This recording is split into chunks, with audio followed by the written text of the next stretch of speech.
everyone. Welcome to another life story. Welcome to all our regular viewers and listeners, and those who are joining us for the first time this evening. If you need any help, you need prayer, then you can contact us on our hotline, +44 794 355 0287. You can also go to our website, LifeStoriesWorldwide.com. There you'll find an app that you can download to your phone, which will give you lots of other information. Tonight, we're going live on Zoom, Facebook, and YouTube. Please let your friends know, your neighbors, your work colleagues, tell them about these wonderful stories that are on Monday evening. Tonight, we'll have a first speaker from Poland. We've had different people from different parts of Europe, but tonight we're going to Lewice in Poland. And tonight we have Mietek Kondratowicz, who is going to share his story. Mietek was brought up as an atheist, but he came to a point where he found God. He had lots of accidents in his life, which he'll tell you about. And he and his wife are running a language school in Poland. And so I'm going to hand over to you now, Mietek, to share your story. Thank you, Mietek. Thank you too. Thank you very much. Yeah, thank you for this opportunity to share my story. And yeah, it's a privilege that I can say what God did for me. Actually, it was absolutely 100% God doing something and me doing nothing. And yeah, my story just shows me how clever God is, how amazing God is, and then me not being interested in him at all and he finding me. So my story is this. I was born in Poland, in the south of Poland, and there was the time when Poland was still socialistic or communist. And I was brought up, I was born and brought up and grew up in a non-believing family, in an atheistic family. And the reason for this is that mainly my father, who was born just before the Second World War in the northeast part of Poland, where now there is, or later there was Soviet Union. And at that time, it was Poland, yes. And what happened to all religious people who were there, especially the Catholics, they divided into two groups. One group who didn't want to collaborate with the Russians, with the Soviets, they were either killed or sent to Siberia. And those who remained, who were still practicing some kind of religion, they were collaborators and they were treated as traitors. So a lot of people, including my family, thought there's no use for this. So anyway, my father grew up in that kind of atmosphere. And then when he came to Poland, like to New Poland after the Second World War, he decided that there's no God. And anyway, so my family was an atheist family. We didn't believe in God.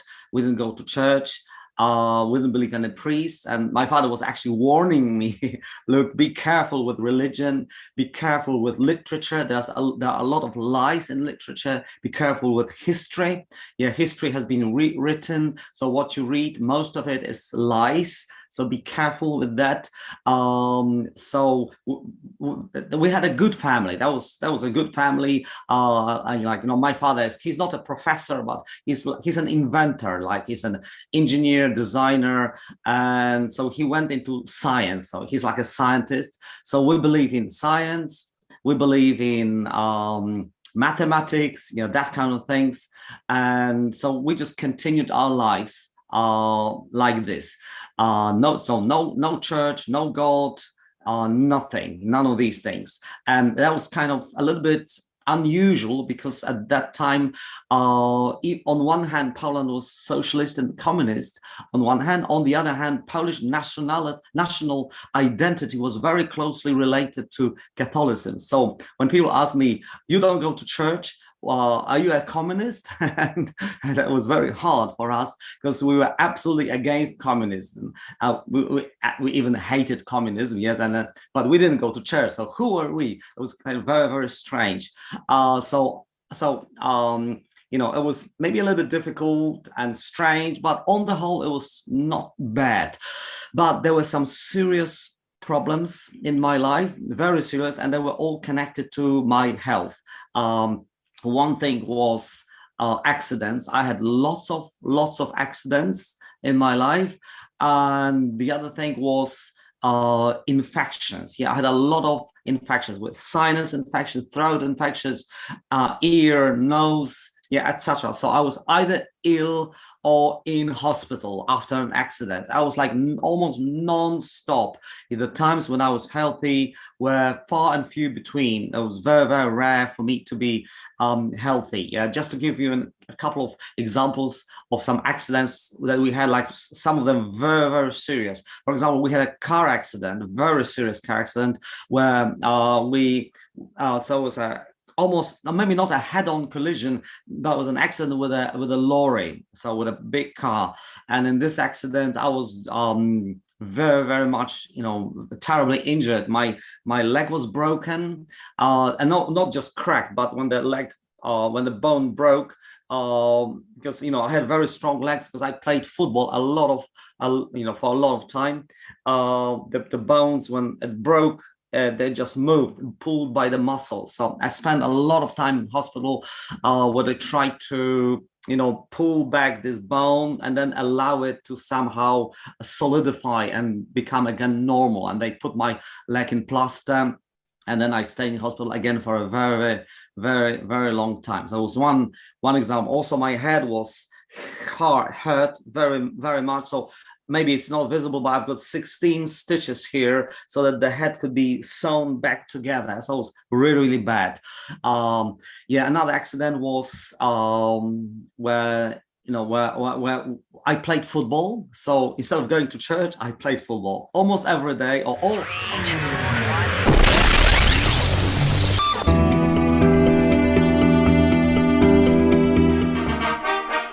He's coming. Jesus is coming. I can't wait to hear the trumpet call. He's coming. Jesus is coming. And when he comes, we'll crown him Lord of all. And when he comes, we'll crown him Lord of all. I would say every day. I can't think of any day for a number of years where I didn't play football. So every day there had to be a football match. So that was one of my big hobbies. I was living football. And then we played in every possible place. One of these places were roofs of garages. So because it was flat, it was big, and nobody wanted to use them. So our team and maybe another opponent's team, we got on the roof and then we played football. So it was fun. We were not chased by other group of players, but the problem is that the roof has got an edge. And then at one time, as I was playing, as I was moving backwards, I didn't notice that I was coming too close to the edge, and then I fell off the roof. And as I was falling down, I landed on my head, with my head hitting the concrete, and I lost consciousness. My skull was broken. I ended up in school unconscious, and it was kind of touch and go. It was debatable whether I would survive it or not. But I survived, and I looking backwards, I believe it was God. Even in all these terrible accidents, he was protecting me somehow. So I survived. I lost hair here. So the reason I don't have hair at the top of my head is because there's like one big scar here on top of my head. So there was another bad accident that I had. Now, because I played football so much, I sprained my ankle many times. I tried to count. I don't know exactly, but I believe I sprained my ankle up to 80 times. So I was maybe not in plaster, but bandage all my right, mainly my right ankle, because you hit the ball with your right foot. But also I sprained my left ankle as well, many times. I remember one time when I went to the forest. It was not connected to football, but I climbed a tree, and I don't know what happened. I fell off the tree and I broke my arm. So that's another thing. So accident after accident after accident. Another hobby that I had, because I was not going to I didn't go to church. We didn't go to church. You had to do something with your free time. So another thing was chemistry, and especially explosions. I like explosions. And there were accidents happening as well. One of them, I believe the biggest one was where, together with a friend of mine, we wanted to create a flamethrower. Something kind of a weapon that you've got, like a flame that is quite long. It's not just a small piece of flame, but a long, like a line of flame. And to do that, we needed to have hydrogen. So we got the hydrogen, and we decided I will hold this hydrogen in my hand, like in a like a balloon. And he will light this hydrogen, and then hopefully we'll have the flamethrower. And instead of the flamethrower, it was an explosion. And my hands were burned. Now they look normal, but they were completely burned. And again, thank God that nothing worse happened, that we didn't this hydrogen didn't explode in my face, but in my hands. And so again, I was taken to hospital to treat my hands. So and again and again and again and again things happened. And we didn't know what to do. And then when there was no accident, I had an infection. And even in summer, it was not just in winter, but also in summer. Almost every summer, as far as I can remember, I was ill. So when there was no accident, then I was ill and treated with some kind of antibiotics or something to help me.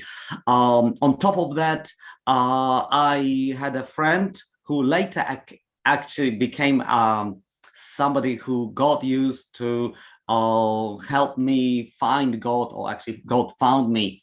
And this man, he did some bad things to me, causing again accidents. So one of the things he did, he took some kind of a fuel, some petrol that can be used in these cigarette lighters. So it was a bottle, and what he did, he threw some of these this fuel liquid in my face, and he lit it. So my face burned, not completely, but I've got like marks. I believe I can find some pictures where my face is burned. So I was again another accident caused but on purpose, by a bad man. So so my life continued like this. And I remember my grandmother saying to me, whenever I wanted to leave home, she was like almost begging me, don't go anywhere, because that may be your last cross. She knew I was in trouble, in serious trouble. But I couldn't stay at home. I had to go somewhere. So, and when I went, and if something happened and my family couldn't, they didn't know where I was, then they knew where to look for me. They had to go to hospitals and to find me in a hospital. So that was actually terrible. And now it maybe sound funny, but it was not funny. It was terrible, actually.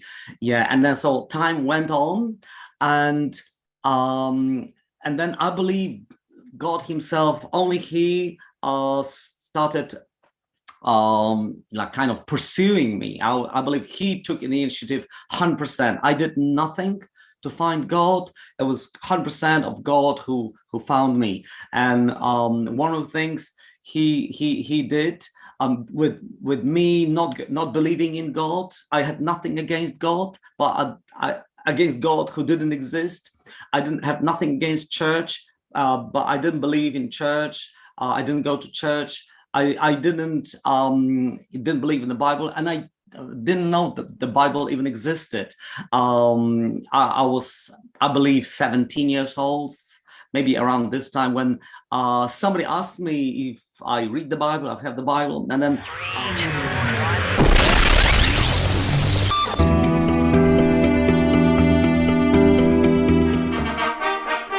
He's coming.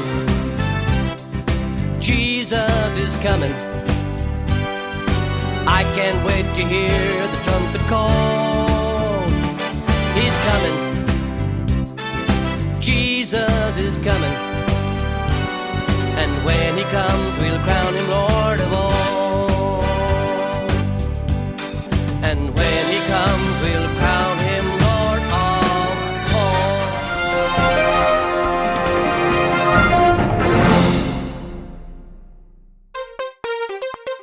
all. Life Stories. Surprisingly, I asked them, what is a Bible? I didn't know what the Bible was. Yeah, even that. Yeah, so I was so removed from this religious life or whatever. Yeah, and all my friends were Catholics. Yes, and then they were not better than me, but they didn't have so many accidents. Yeah, maybe zero, but they were not better than me. So I just thought, what's the point? Yeah, and especially like my father, he told me, be careful with history, with literature, with religion, yeah, with that kind of things. Yeah, so anyway, but God didn't forget about me. I didn't think about him, because why should I think about God who doesn't exist? But he thought about me, and now I'm really, really grateful to him that he started doing something. So the first thing that he did was he sent this criminal, the boy, I mean the man who threw this petrol in my face and lit it and burned my face. There was a time when I stopped living in the same place, because we used to be neighbors, and then we moved house. We started living in a different part of town, and I haven't had any contact with this man for a number of years, maybe even 10 years. So I can't remember exactly how many years, but it was a number of years where we lost touch. And I remember one day riding a bike. And as I was riding the bike, I just ran into him. Yeah, we just met by accident. So we recognized each other, even though it was like a long period of time where we haven't seen each other. So we started speaking, and I remembered the bad things he did to me. Yeah, including electricity. Yeah, so he was a clever guy, and not a good man, but a very clever. Yeah, and then he created some kind of generators. He asked me to hold two electric points. Can you hold one point? Can you hold another point? And then he threw electricity through my body. Yeah. So I remember all these things. Yeah. Also the burnt face. But anyway, so we met. It was a long time before that these things happened. And he asked me if he could talk to me. And I was apprehensive. I was a little bit afraid, still remembering what happened, but he invited me to his home, and I decided to visit him. Yes, so I went to his home, a little bit afraid. Yeah, but I went, and we sat in a room, and I was expecting something to happen to me, remembering what had happened in the past. Maybe he would just pull some kind of a lever, and I would just fall under the floor, or I don't know. Yes, I was just sitting, looking at him, and he was very quiet, looking at me, and I knew he was a bad man. I knew he was a criminal. Later, he became a criminal.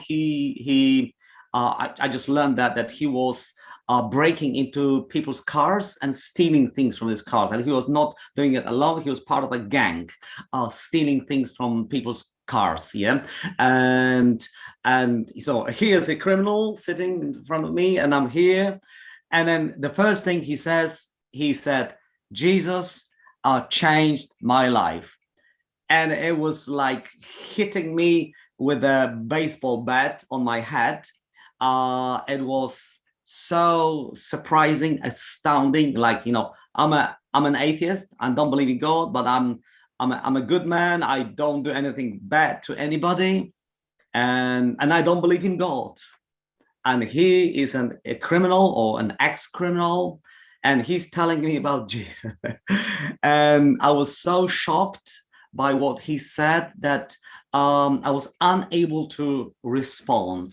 So I didn't say anything, and he was just telling me his story. Yeah. So he told me his story that his gang leader got saved. He met Jesus, and then he told everybody in his gang to give their lives to Jesus. Yes, I can't remember all these details, but I remember that it was not just him. It was the first one, but first the gang boss, became a Christian, met God, yes, and then he told him and others as well. So he was telling me his story, and it was beyond me.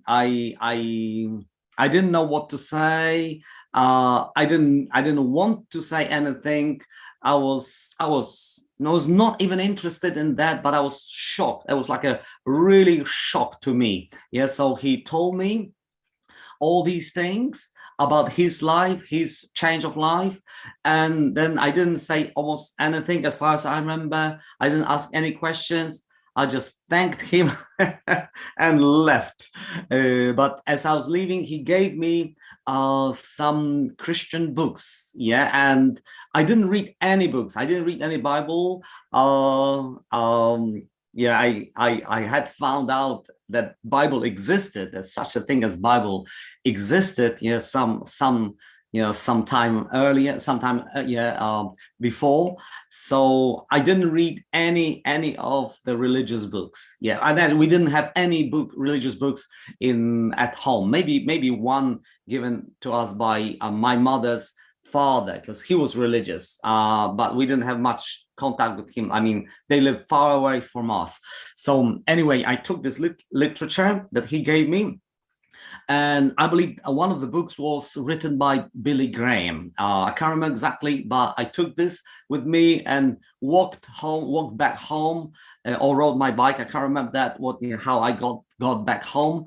And then I was just thinking, what happened to this world? Yeah, I was absolutely shocked. Yes, and now I can, looking back, I can see it was God just kind of knocking into me, trying to do something to me. And I got home, and then I went to a running camp, because I used to be, I became a runner. Yeah, I trained running for 6 years. So I went to a kind of training camp for runners. Yes, I went to this camp, and in free time I was reading this literature. Yeah, I had time. I didn't play football at that time very much. I ran, for the period of this camp. Life Stories.